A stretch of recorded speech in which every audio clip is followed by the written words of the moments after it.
Hi guys, this is Jazz.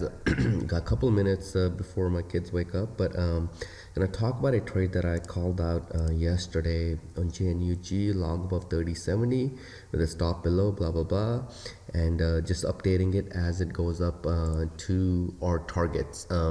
So the reason for this trade was basically came down again. This is trying to pick a bottom out of it, which is very hard trades, right? So had a huge move to the downside.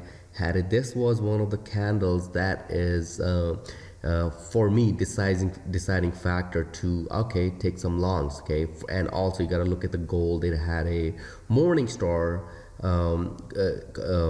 candle formation. In fact, let me just show you real quick.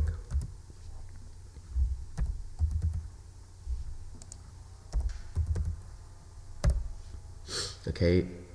So this was somewhat of a sorry about these little lines on there. So this was a little morning star kind of formation, not the ideal one, but sure enough for me to say, or me to think that okay, we could have a somewhat of a short-term uptrend coming. Okay, also pulled back yesterday, and today it somewhat did an entry.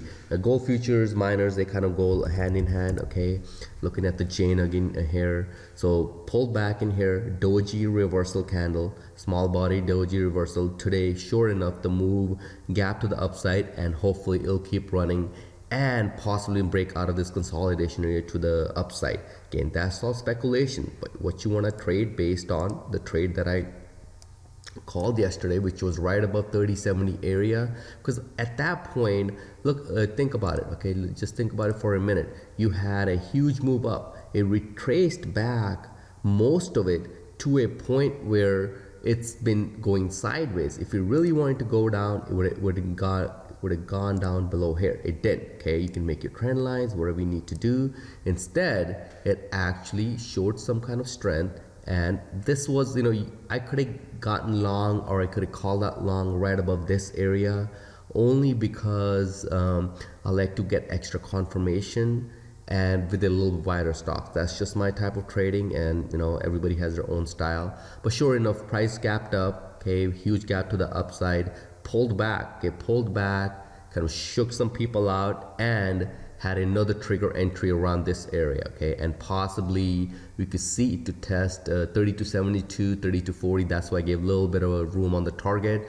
Once that reaches above this area, you could possibly see down above a 34. So let's just see how this works out. Okay, and if it's a stop out, it's a stop out. But at this point, above 3070, you're getting almost $1. At this point, you can go into the smaller time frames if you're day trading. If you're swing trading, another thing about swing trading the stock, this is a very volatile stock. You could have a huge swing of $1 within 5 to 10 minutes. So just got to be careful what you're trading. So if you go back in a smaller time frame, you can start looking at, okay, how can I move my stop, or how can I maximize my profits by still letting it run?